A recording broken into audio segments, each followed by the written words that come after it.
Abra sua Bíblia, por gentileza, na carta do apóstolo Paulo aos crentes de Roma.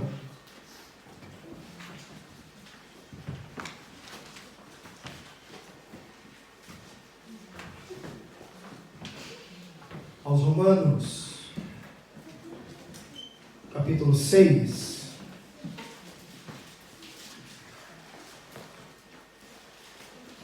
Carta do apóstolo Paulo aos Romanos,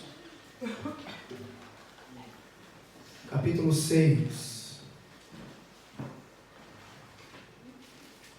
E nós vamos ler do versículo 1 até o versículo 4 apenas. 1, 2, 3 e 4. Neste culto com a família, nós vamos trazer alguns conselhos. Quem achou, diga amém? Amém. A palavra do Senhor vai nos dizer assim: que diremos, pois? Permaneceremos no pecado para que seja a graça mais abundante? De modo nenhum. Como viveremos ainda no pecado, nós, os que morremos para ele? Ou, porventura, ignorais que todos nós que fomos batizados em Cristo Jesus, fomos batizados na sua morte? Fomos, pois, sepultados com ele na morte pelo batismo, para que, como Cristo foi ressuscitado dentre os mortos, pela glória do Pai, assim também andemos nós em novidade de vida. Amém? Tomai o vosso assento.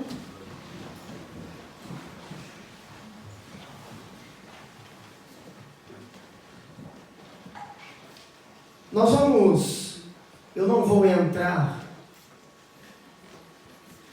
no texto como um todo, e nós não vamos trabalhar com todo este capítulo como fazemos costumeiramente, mas eu quero destacar o assunto principal deste capítulo, para que nós possamos aqui entrar no assunto que vamos tratar com os irmãos nesta noite. Eu vou falar sobre casamentos renovados. Aleluia. Agora perceba uma coisa, porque Paulo, ele faz algumas perguntas neste capítulo 6, em decorrência do assunto tratado no capítulo 1, no capítulo 5, melhor dizendo. No capítulo 5, Paulo trata sobre a justificação pela graça. Ele diz: sendo, pois, justificados pela fé, por meio de nosso Senhor e Salvador Jesus Cristo, agora nós temos paz com Deus. Só que a justificação que Paulo fala no capítulo 5, ela vai desaguar na vida de santificação, e que ele começa a falar no capítulo 6. Paulo, ele fala sobre a justificação no capítulo 5, e ele fala sobre uma vida agora santa.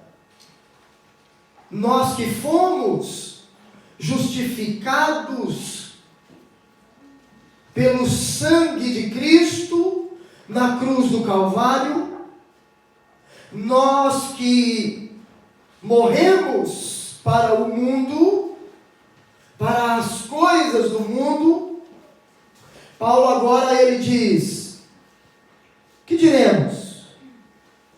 permaneceremos no pecado para que seja a graça mais abundante?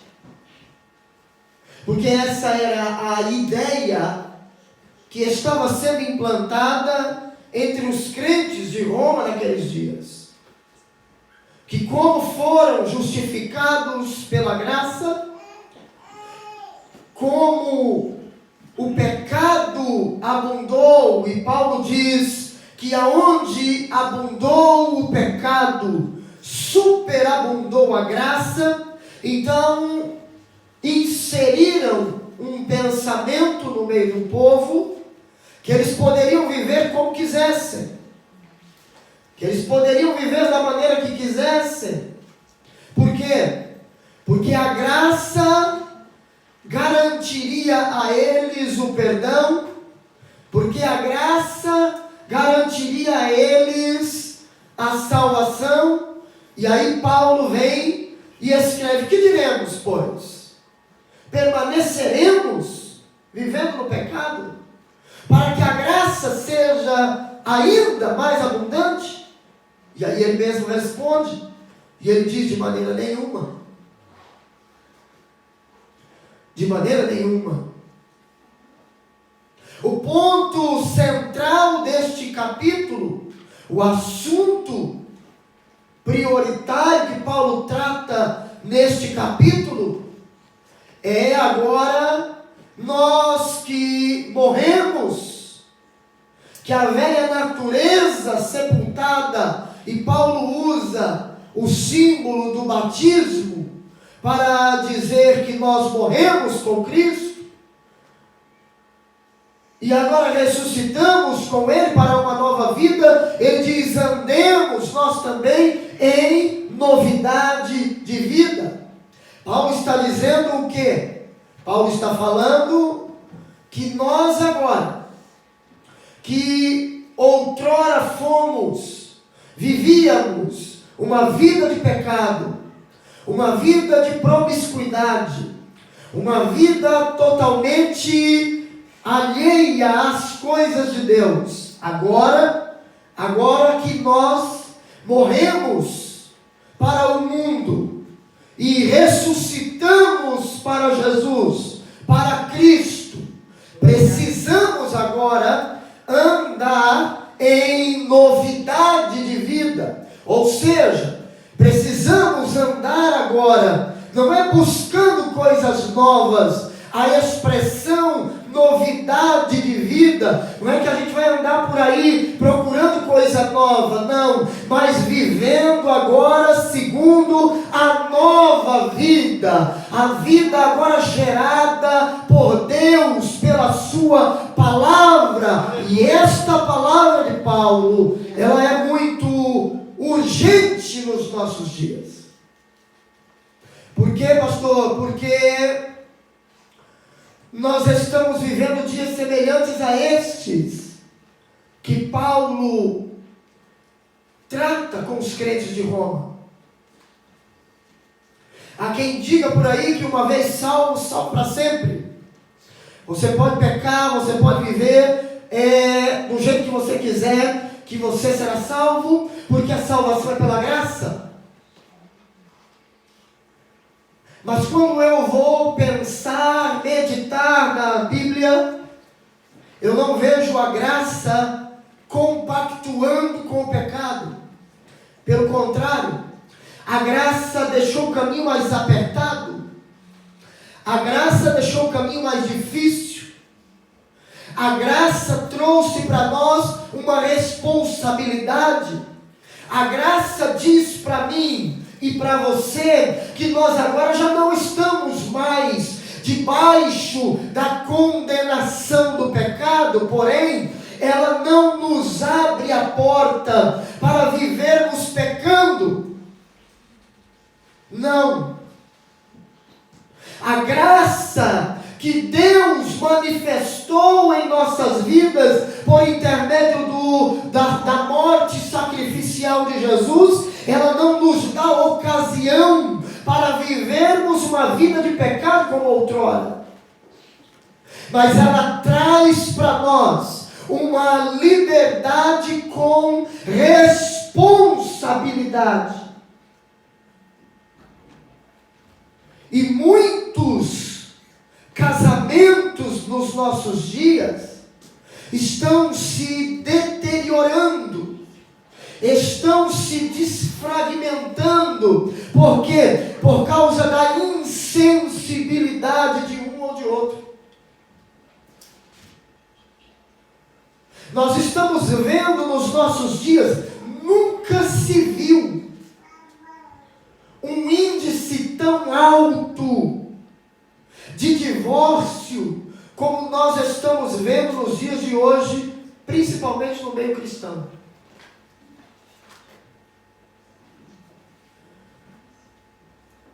E o texto que lemos fala de uma vida nova, fala de uma vida diferente. A questão é que nós vivemos, ou queremos viver uma vida diferente, ou falamos em viver uma vida diferente, mas quando trazemos essa vida diferente para dentro do nosso lar, ela não existe. Ela não existe mais. São casais que se tratam como se não fossem crentes.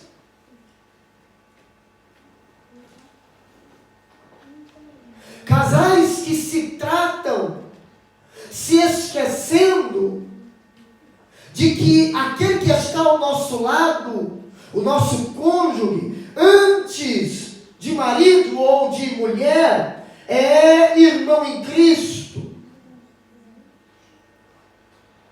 É um servo do Senhor. E muitas vezes nós queremos ter comportamentos e atitudes com o nosso cônjuge, como se não fôssemos cristãos. Na maneira de falar, na maneira de agir, no comportamento, do dia a dia, nas práticas. A esposa fala com o marido e se esquece que ela é crente. Mas é meu marido, eu posso falar com ele como eu quiser. Porque a vida nova que Cristo nos dá, ela não é para ser, ela não é fora, ou não é só dentro da igreja, ou na rua, ela também é dentro de casa. E muitos casais estão passando por momentos turbulentos no seu convívio, porque se esqueceram de alguns princípios bíblicos. Falam dos princípios bíblicos para os outros lá fora, mas não vivem os princípios bíblicos dentro de casa. Nós vamos falar sobre alguns pontos, e eu vou concluir este assunto hoje. Não vai sobrar nada para o próximo culto da família. Nós vamos falar tudo hoje. E eu preciso, na vida cristã, fazer algumas considerações, mesmo e principalmente dentro de casa. E essa é a razão que muitas famílias, muitos lares estão naufragando. Primeiro ponto: Deus é prioridade. No dia que Deus deixar de ser prioridade na sua casa, o seu casamento começa a correr risco. No dia que outras coisas ocuparem o lugar de Deus na sua casa, no seio da sua família, o seu casamento começará a correr riscos. Você vai começar a perceber que o barco vai começar a balançar. Por quê? Porque deixamos Deus de lado. A vida nova com Cristo, ela envolve também o seu casamento. Aí eu pergunto para você: Quantas vezes por semana você para ler a Bíblia com a sua família?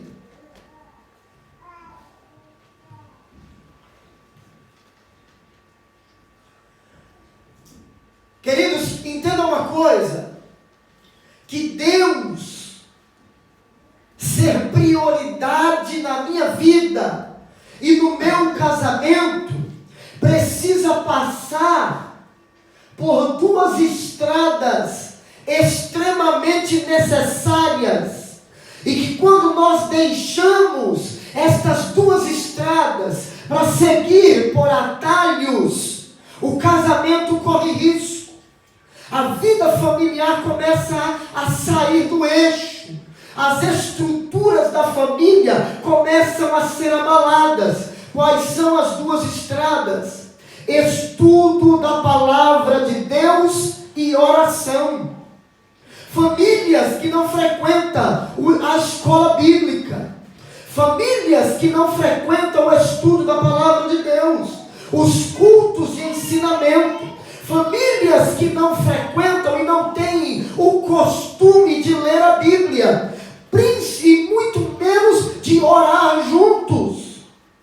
Quando oram, ora um de um lado, ora outro do outro, ora outro para lá, ou um ora e o outro não ora. Nós precisamos criar o hábito de ler a Bíblia e de orar juntos. Eu não consigo entender uma família cristã que não prioriza as coisas de Deus. No dia que Deus deixar de ser prioridade na sua casa e no seu convívio familiar, as coisas vão começar a descer pelo ralo. Vão começar a descer pelo ralo. Existem famílias que não conseguem entender por que a vida não encaixa e as coisas não andam, não fluem.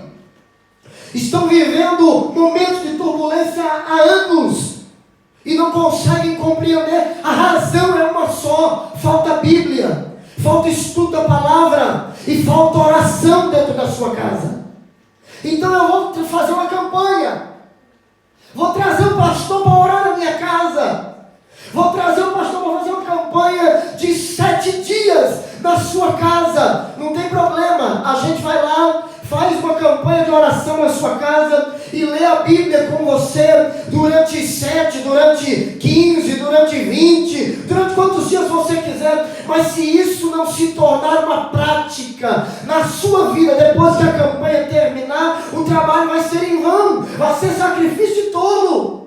Eu preciso entender isso, irmãos. Não basta eu estar aqui na igreja no fim de semana, frequentar os cultos sábado, domingo, quarta-feira, que é estudo bíblico. E diga-se de passagem, a família que prioriza Deus, prioriza o culto de estudo bíblico para aprender a palavra de Deus. Nada disso resolve se na segunda-feira você não orar e não ler a Bíblia junto. Se na terça-feira você não orar e não ler a Bíblia junto.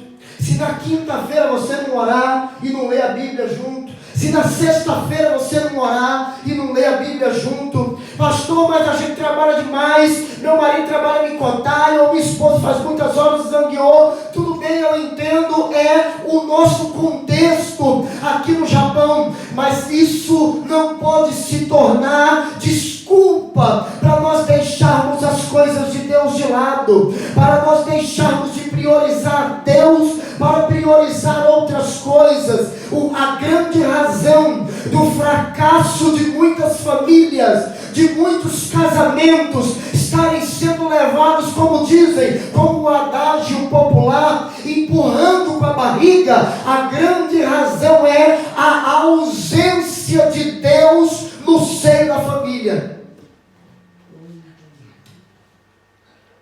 Pastor, mas eu sou membro da igreja, eu estou no culto sábado, domingo.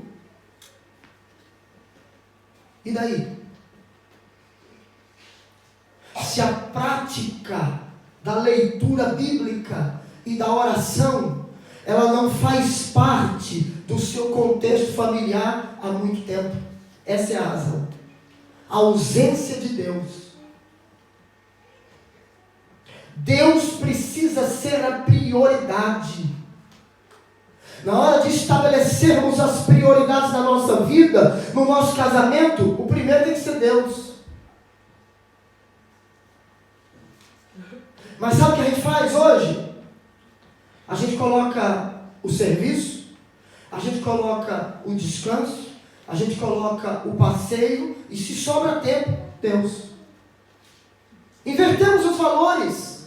A sociedade atual inverteu valores e está colhendo o fruto da sua inversão de valores. E isso não é só no seio da família, isso é na vida como um todo.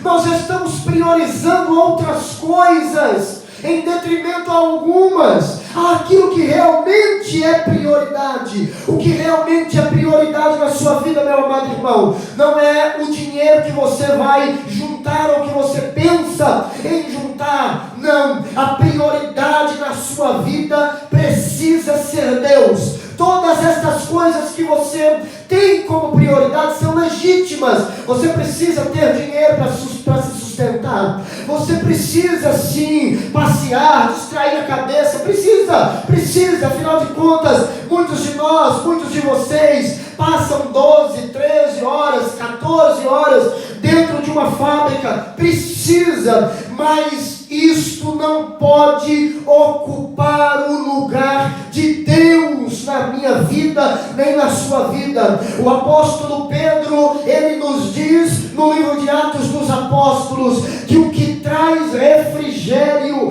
para nossa alma é a presença de Deus. Mas no contexto deste assunto que falamos, da presença de Deus trazer refrigério, ele diz que ela vem acompanhada, o que traz a presença de Deus e o refrigério é conversão e arrependimento, ou arrependimento e conversão, ou seja, mudança no nosso estilo de vida, mudança no nosso estilo de vida. Segundo,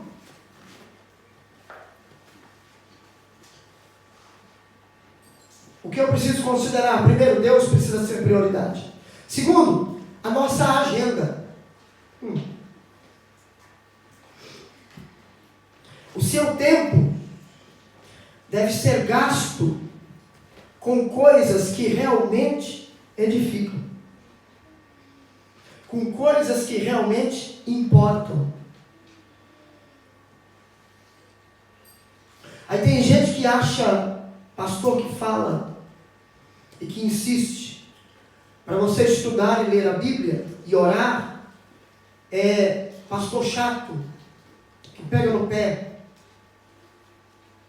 Sabe por quê? Porque as pessoas criaram um modelo de liderança para elas, e todo aquele líder que foge o modelo criado por eles não é bom. Qual é o modelo criado por muitos hoje? Modelo de liderança: aquele que não fica pegando no meu pé, aquele que me deixa à vontade, aquele que deixa eu fazer o que eu quero. Esse é o modelo de liderança que eu idealizei para mim. Então todo aquele líder que foge desse modelo de liderança, para mim não é bom. Sabe por quê? Porque a nossa geração não gosta de ser confrontada. Nós não gostamos de ser confrontados quando estamos errados. Até quando a palavra de Deus nos confronta, nós queremos arrumar escusas.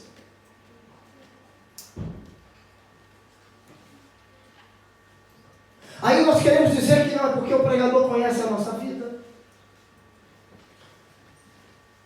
é porque o pregador está na carne, é porque o pregador está jogando indireta de cima do púlpito.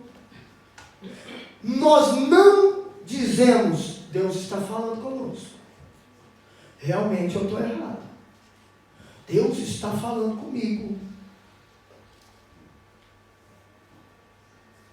Na nossa agenda, ela tem tempo para tudo.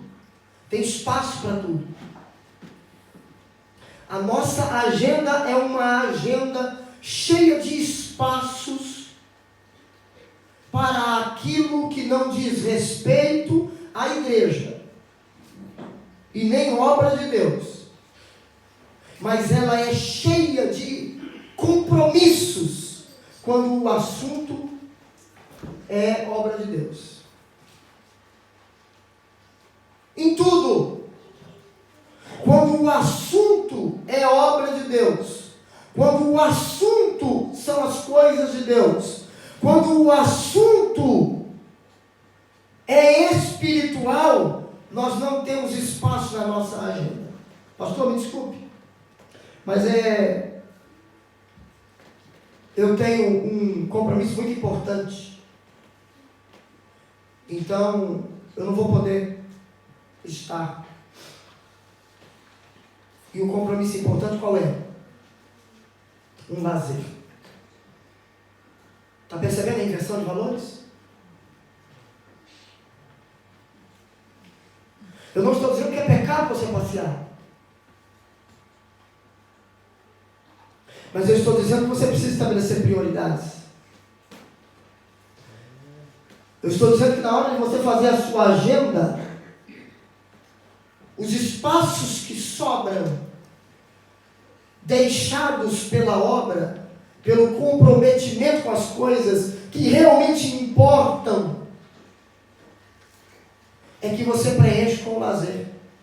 Ou seja, aquilo que é lazer torna-se secundário e não prioritário. Só que a nossa geração está invertendo valores. Está invertendo valores. E aí quando a tempestade chega no barco e a família está sofrendo, aí nós vamos questionar a Deus o porquê de tudo isso. Aí vamos procurar Jesus dentro do barco e esquecemos que deixamos Jesus na beira da praia.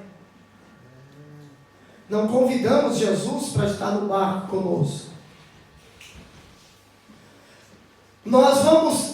Como nós vamos analisar o que está acontecendo na nossa vida e vamos olhar a lista de convidados, nós observamos que nos esquecemos de fazer um convite a Jesus para Ele estar fazendo parte do nosso casamento, do nosso dia a dia.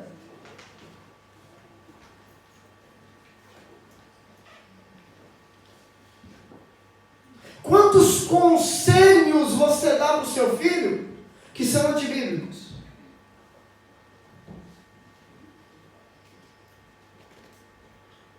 Aí eu pergunto, a novidade de vida ficou aonde? A nova vida com Jesus, para que serve?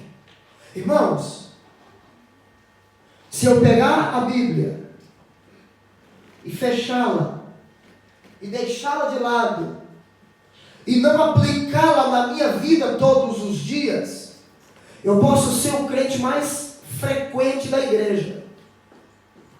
Jesus voltar é o fim.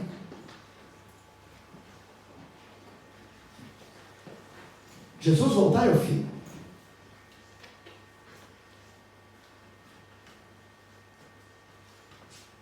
De que maneira eu uso? Qual maneira eu uso para aconselhar os meus filhos dentro de casa? Eu pego as situações do dia que acontecem e os questionamentos que eles fazem. E aí eu digo, filho, a Bíblia diz assim, assim e assim. Não é isso. Isso está errado. Isso é antibíblico. Esse comportamento é inadequado para o cristão.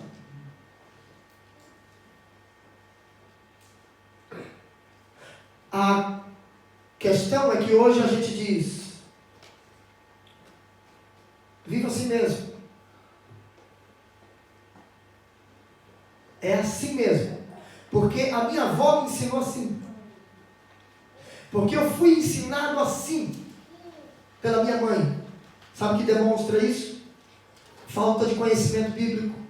Falta de intimidade bíblica com a Bíblia. Falta de contato com a palavra de Deus. Eu não tenho um ensinamento, um conselho bíblico para dar para a família. Sabe por quê? Porque a minha agenda, ela é preenchida com muitas coisas, menos com aquilo que realmente importa. Terceiro,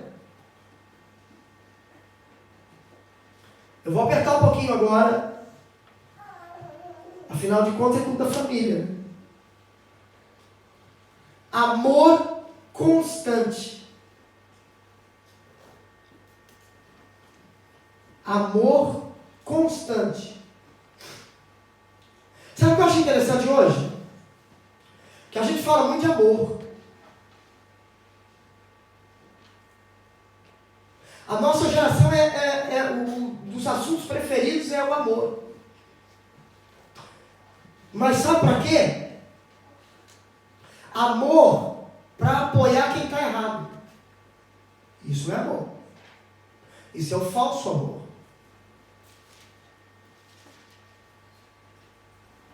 Mas o amor no seio da família não existe.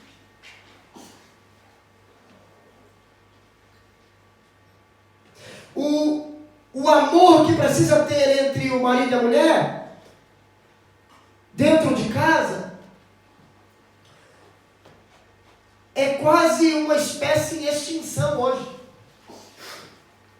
Carinho, demonstrações de amor. Tem casal que já não usa mais nem dizer eu te amo um para o outro. Ele já sabe, pastor, não precisa dizer. Ela já sabe, pastor, é tanto tempo junto.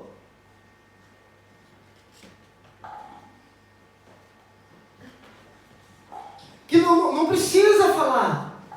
Fazer um carinho, dar um abraço, dar um beijo. Não precisa, não gosta dessas coisas.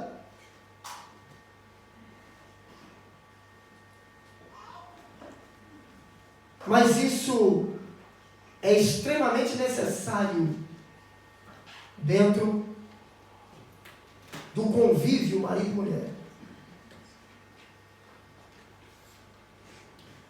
Palavras de elogio, demonstração de carinho, de amor. Hoje, no convívio familiar, os mais elogiados são o marido e a esposa dos outros. Mas o meu, dentro de casa, não se enxerga mais qualidade no marido, nem na esposa. Parece que a qualidade foi embora com a juventude.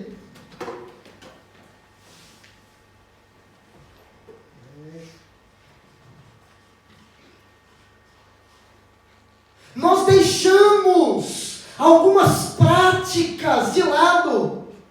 Quando você namorava, toda semana tinha um presentinho.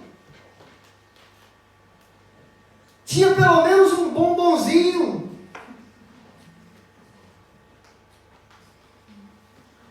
Tinha pelo menos um botãozinho de rosa.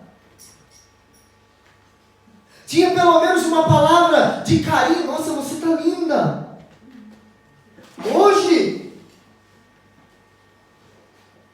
Hoje, mulher, tu virou um troço feio. O que é isso? Substituímos as palavras de carinho pelas palavras de ofensa.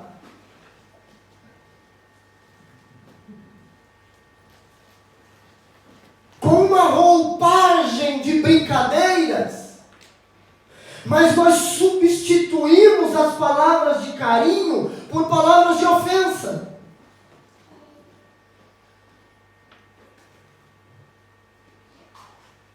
Você quer ver? Você era tão linda quando era jovem. E agora? Não é mais. Acabou a beleza? Você viu como aquela jovem é bonita? Me lembrou você quando eu te conheci. E hoje? Acabou? A beleza? Só porque apareceram alguns sinais no rosto?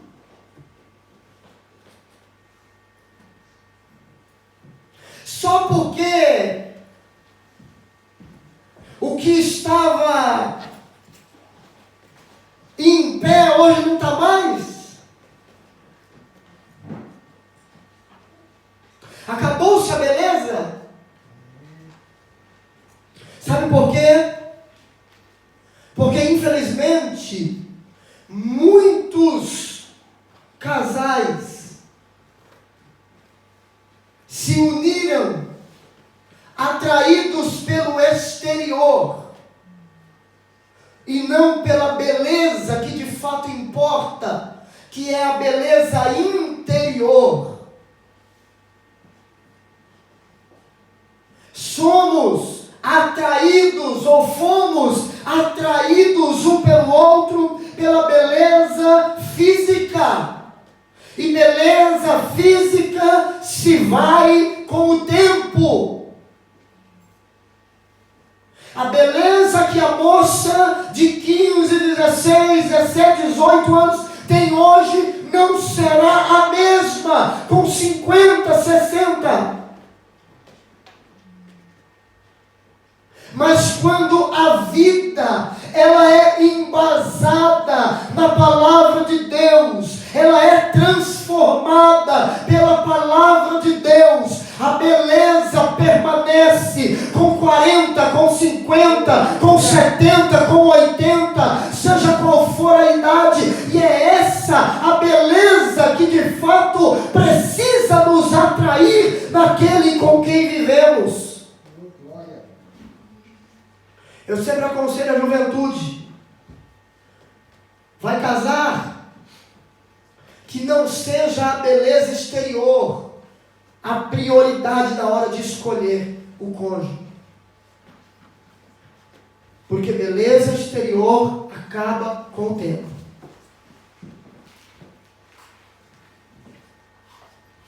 Mas a beleza que é oriunda de Cristo na nossa vida, a alegria que dá formosura ao rosto, ela vem da palavra de Deus, ela vem de Cristo, e essa permanece, precisa permanecer na nossa vida, e é essa que faz você transmitir palavras de carinho para sua esposa, para o seu marido. Eu uno esse terceiro ponto ao quarto: memória. Memória.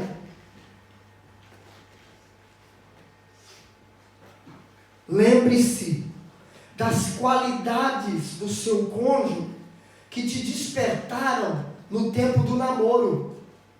Você decidiu namorar com ele ou com ela por quê? Porque eu achei uma moça, um rapaz muito inteligente. Eu via nele ou nela qualidades impressionantes. Um verdadeiro homem de Deus, uma verdadeira mulher de Deus. Porque disposição física, ela vai acabar, irmão. Quando eu meço qualidade por disposição física, ela vai acabar com o tempo. Eu digo à minha esposa que muita coisa que eu tinha disposição para fazer com 21, quando eu aceitei a Cristo, hoje eu não tenho. Porque quê? 20 anos se passaram.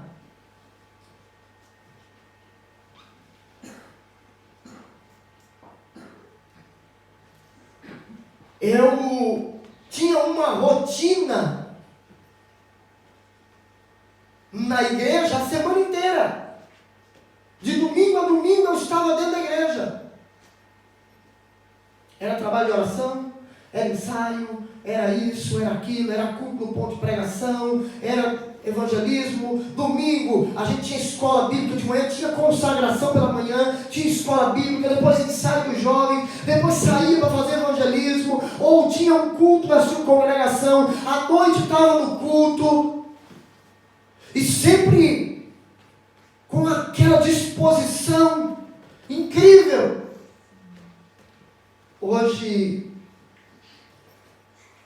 quando eu sigo essa rotina no meu trabalho dentro da igreja, chega uma hora que o corpo diz para mim: Wellington, acorda, você não tem 20 anos, é hora de descansar.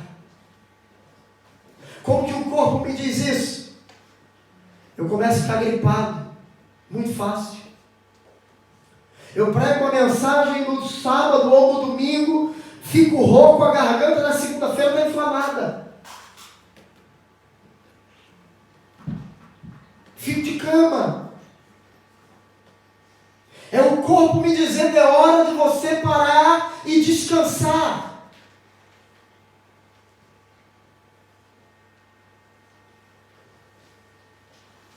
Então, a disposição física, ela se vai com o tempo. E eu preciso entender isso.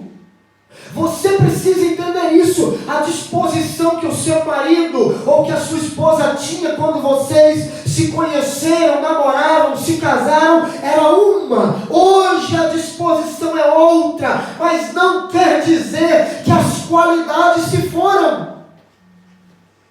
Traga à memória as qualidades que fizeram com que você se apaixonasse por essa pessoa. A menos que você se casou por interesse.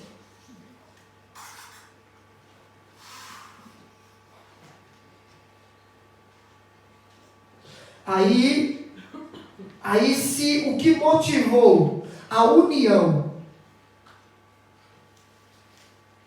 não foi sentimento genuíno, verdadeiro, foram outras motivações, quando isso termina, acaba o amor.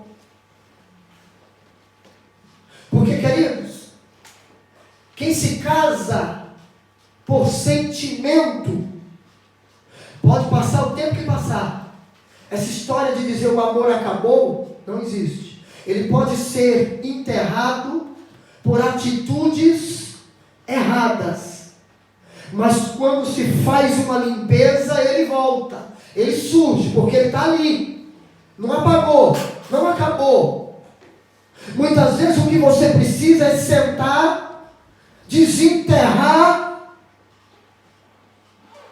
tirar toda a sujeira do buraco, limpar, para quê? Para que o verdadeiro sentimento continue, permaneça, esteja ali. Fazendo com que vocês permaneçam unidos. Quinto, isso é legal. Diferenças. Mas as diferenças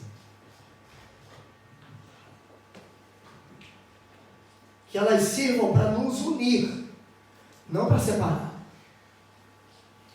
Eu tenho um comportamento totalmente diferente da minha esposa. Não é que eu tenho um comportamento leviano e ela não, ou vice-versa. Mas ela é quieta. E eu sou quieto demais. Não é? Eu já sou de brincar. Eu sou brincalhão. Faço bagunça. Por quê? Porque meu pai é assim com a minha mãe. Os meus irmãos, principalmente meu irmão caçula, é assim. Então eu fui criado dentro de um lar que brincava muito. É a cultura. Nós que somos, que não temos descendência oriental, temos uma cultura. Aqueles que são criados que são de origem oriental, eles têm outra cultura. Você vê isso no Japão. Final de ano você não vê japonês na rua. Natal, Ano Novo, não tem festa. Você não vê no Brasil, Natal e Ano Novo, um brasileiro dentro de casa. Cultura. Agora, quando essas duas culturas se unem e estão debaixo do mesmo teto, precisa haver a compreensão. Eu não posso querer que a minha esposa seja bagunceira igual eu, brincalhona igual eu, e ela não pode querer que eu seja fechado igual ela. São características diferentes.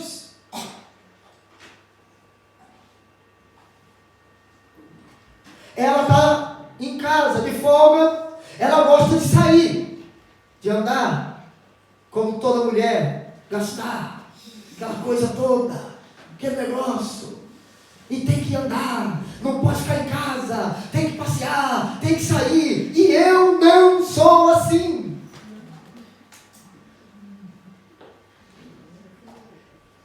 Você sabe quanto eu rodo por mês?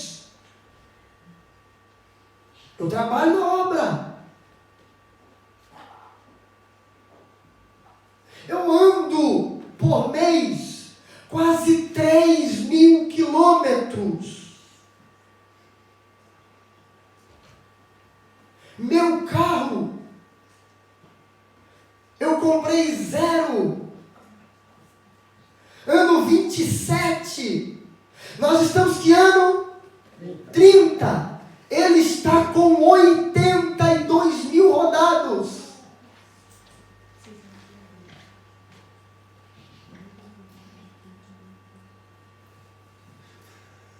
São mais de 20.000 quilômetros por ano. E o japonês, ele calcula quanto? 12. Não é isso? Por ano? 1.000 quilômetros por mês. 10, 12. Para andar muito, 15. Deixei o japonês para trás. Bem para trás. Então, quando eu estou em casa, eu não tenho compromisso, eu não estou em viagem, eu não vou pregar, eu quero descanso. Então, eu levo ela, às vezes, entre e fico no carro. Ou às vezes eu saio, precisamos comprar alguma coisa, então eu vou e compro o que precisamos comprar, nada de andar por ali, por aqui, e de olhar uma coisa ou outra para casa. Quero descanso, preciso, necessito.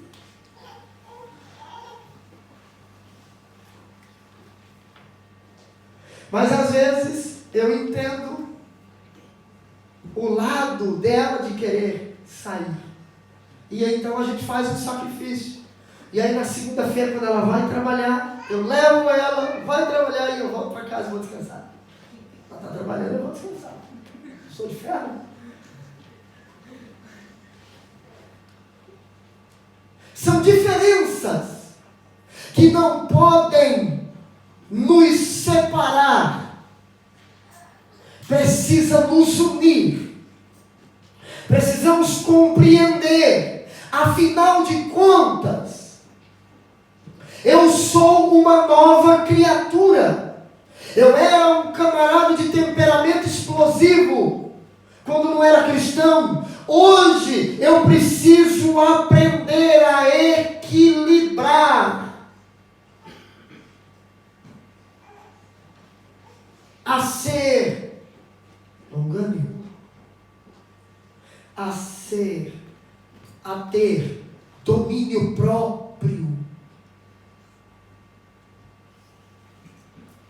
a ter equilíbrio, mansidão. Sabe qual que é o modelo de mansidão a ser seguido? Jesus. Ele disse: aprendei de mim, que sou manso e humilde de coração. Mas ser manso é diferente do que as pessoas pensam. Um outro dia eu falo sobre isso. O que realmente é ser manso?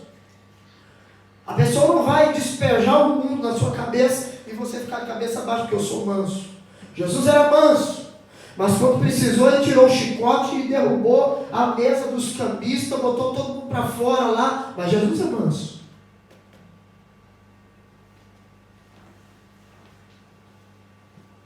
A Bíblia diz que Moisés era o homem mais manso da terra, mas o povo o tirou do sério.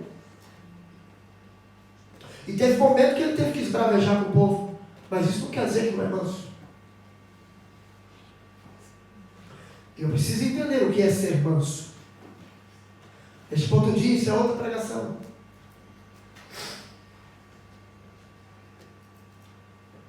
São características do caráter de Cristo que precisam estar na minha vida. Eu preciso entender. O meu casamento, a minha vida era uma, mas agora eu sou outra pessoa em Cristo. E o meu casamento precisa ser renovado.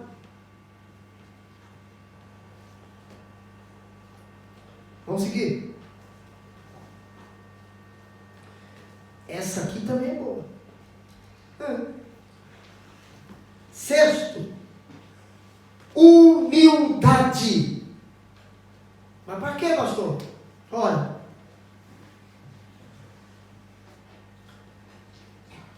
reconhecer que errou e pedir perdão é uma atitude fundamental para curar o casamento doente. Porque você já percebeu que numa divergência de casal, os dois estão sempre certos? Eu estou certo. Aí quando os filhos já são grandes, os filhos vêm falar alguma coisa com o pai ou com a mãe, aí o pai diz: sua mãe está errada, meu filho. Eu estou certo. O filho conversa com a mãe, e a mãe diz: é teu pai que não tem jeito, rapaz. Eu estou certa. E no fim das contas, os dois estão errados. Os dois estão errados. Por quê? Porque para o marido, a esposa está errada. E para a esposa, o marido está errado. Então os dois estão errados. Então o que precisa? Colocar a cabeça no lugar e reconhecer que está errado. Pedir perdão, se humilhar, me perdoe, porque que tem muito casamento doente hoje, por falta de humildade, para reconhecer, tanto por parte do marido, como por parte da esposa, para reconhecer que errou, e ser corajoso, homem ou mulher suficiente, para pedir perdão, me perdoe, eu estou errado, ou eu estou errada, precisamos mudar, vamos dobrar os joelhos, vamos orar juntos, vamos pedir que Deus nos dê sabedoria. Nós não estamos tendo sabedoria para conduzir tal situação, e quando eu percebo isso, o que eu tenho que fazer? Pastor, por favor, nós estamos tendo um ponto de divergência no nosso relacionamento e precisamos de um conselho. Nós não estamos conseguindo chegar a um denominador comum. Agora tem gente que acha que é vergonha pedir conselho para o pastor.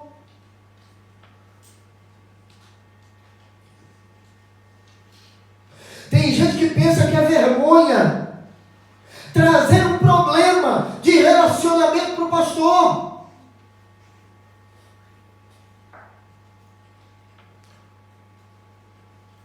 O problema não é trazer um uma divergência no relacionamento para o pastor tentar ajudar e resolver com você, esclarecer a mente, a ideia, trazer uma luz que vocês não estão tendo. O problema é quando a bomba explode. Deixar explodir para o pastor juntar pedaço dá mais trabalho. Então, antes de explodir, senta. Olha, nós não estamos conseguindo resolver. Eu amo você. Eu quero continuar casado com você. E nós não estamos conseguindo resolver. Então vamos fazer o quê? Vamos chamar o nosso pastor. Vamos procurar o nosso pastor. E vamos aqui, eu vou falar tudo, você fala tudo. E ele, com uma visão de fora, ele vai nos orientar. Não, mas o pastor é mais novo do que eu, não importa. Quando Deus coloca em determinada função, é porque ele se responsabiliza.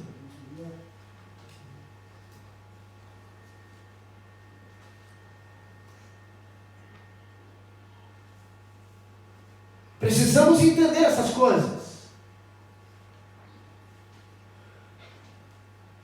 Tem casais, às vezes, com 5, 6, 7 anos de relacionamento, 9, 10, e que estão passando por momentos de turbulência, mas não trazem. Meu pastor já tem tanto problema. Irmão, a função do pastor é ensinar, é orientar, é ajudar a resolver os problemas. O pastor, ele precisa ser, como um médico, ele precisa ser um clínico geral. Ele tem que entender um pouco de pediatria, ele tem que entender um pouco de pediatria para tratar com os crentes, menino.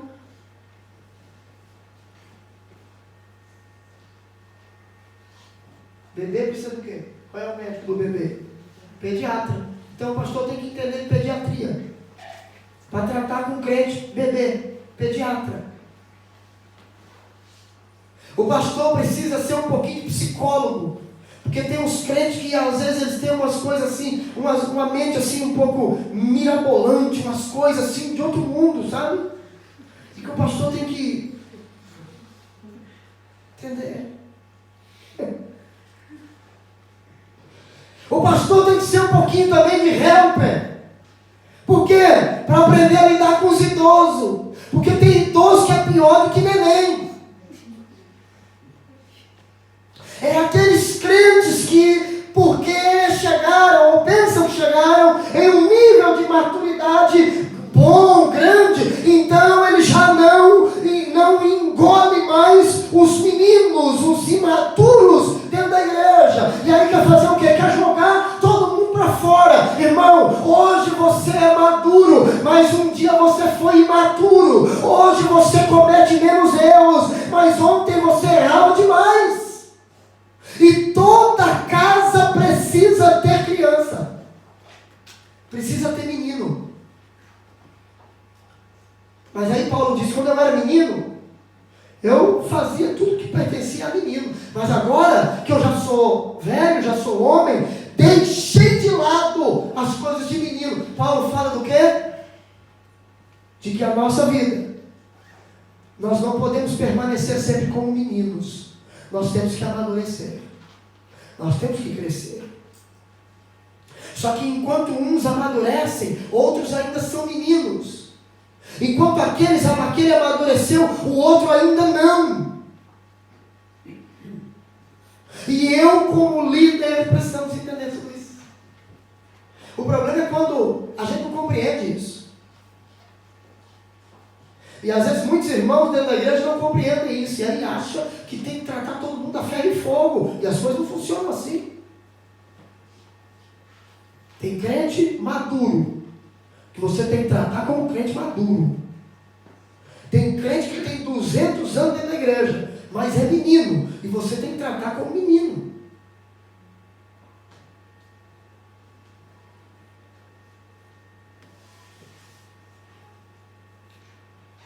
Às vezes o seu esposo ou a sua esposa não amadureceu naquilo que você queria que ele amadurecesse, que ele já já estivesse maduro, mas ele não está.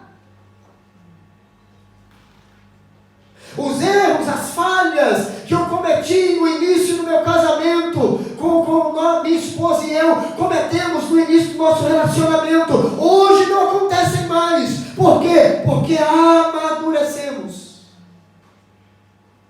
Vida conjugal não é fácil. Mas quando nós chamamos Cristo para dentro da nossa casa, Ele nos dá direção. Ele nos faz entender algumas coisas que às vezes nós não compreendemos. E não compreendemos por quê? Porque queremos tratar as coisas com a mente humana, com a sabedoria e o raciocínio humano. E a Bíblia diz que a razão humana, o raciocínio humano é mau, é diabólico. E eu preciso buscar a sabedoria de Deus até para lidar com a minha família. Aleluia. Para encerrarmos,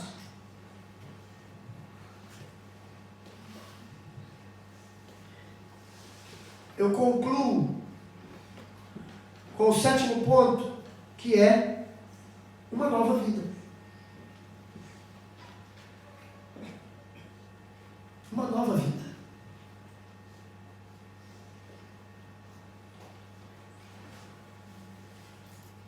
Muitos de vocês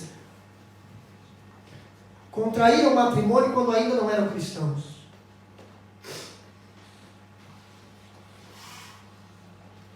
E tinham um estilo de vida. Muitos de vocês, assim como eu, não vieram de família cristã, não nasceram em berço evangélico. Então foram criados em um padrão. Mas agora Jesus chegou. Jesus chegou na sua casa. Jesus chegou na sua vida. E o padrão de vida que vivíamos, quando não tínhamos Jesus, precisa ser abandonado. E eu agora preciso buscar de Deus qual é o padrão a ser vivido. E aonde eu encontro? Na Bíblia.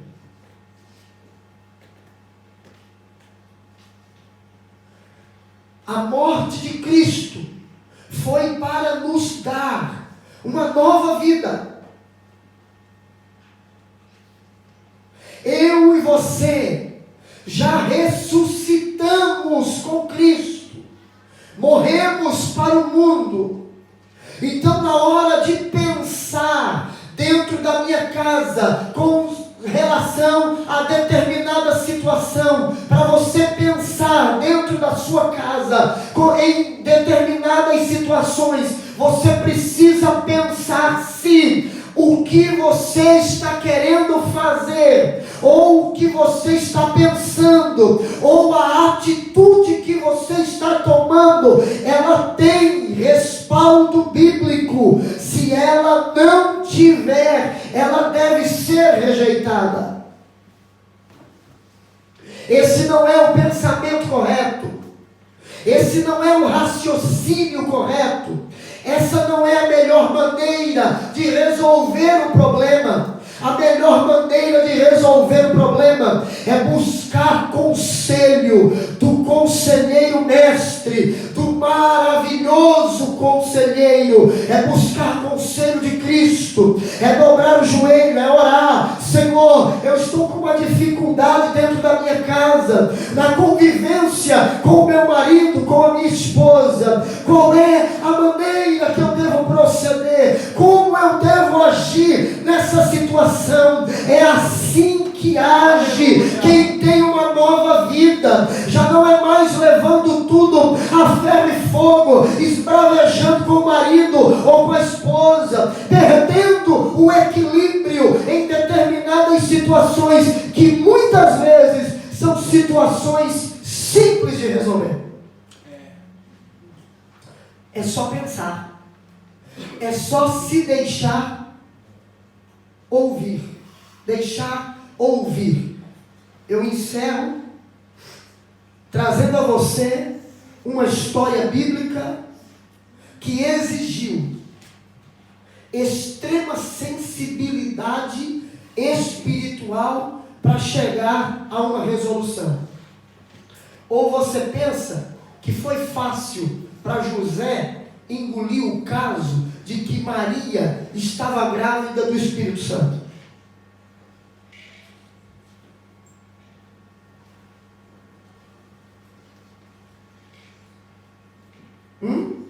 Maria chega, fica quieta, mas foi visitada por Deus. O anjo fala com ela, o Senhor fala com ela e diz: olha, a virtude do Altíssimo te cobrirá e você vai dar à luz ao filho, você vai engravidar, e ela virgem, mas fica grávida num ato milagroso de Deus. Só que ela tinha um camarada que era o seu noivo. E aí, como explicar a situação para o José? Se você estivesse no lugar dele, o que você faria?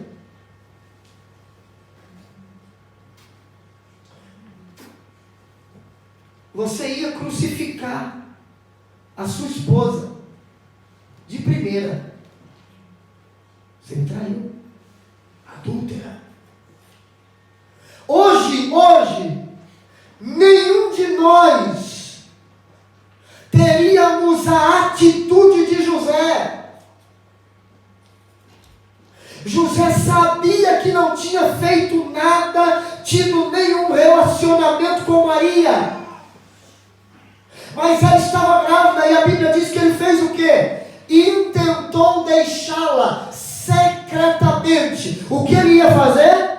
Assumir a culpa.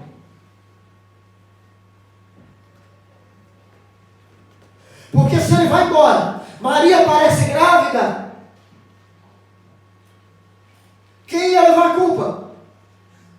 José.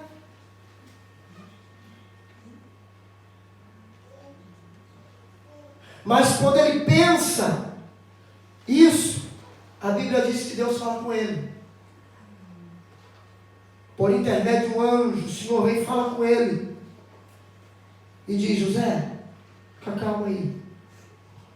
O que está no ventre de Maria é do Espírito Santo.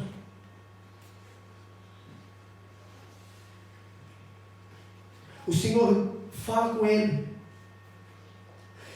E este casal nos dá uma lição linda. Porque tanto ela diz o quê? Cumpre a tua vontade na vida da tua serva, seja feito conforme a tua vontade. E quando José ouve Deus dizer a ele que de fato Maria estava grávida do Espírito Santo, José se deixa ser dirigido por Deus. Aquele que vive uma nova vida não segue mais os impulsos da carne. Ele tem sensibilidade espiritual e aprendeu a ouvir a voz de Deus e seguir a direção do Senhor.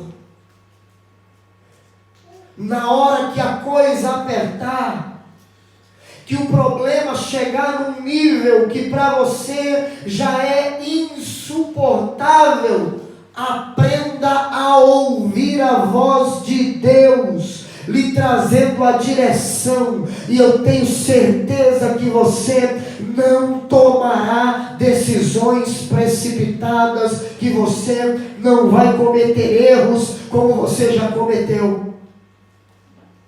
Amém? Amém. Eu posso ouvir um amém? Amém. Se coloque de pé, por favor. E eu quero orar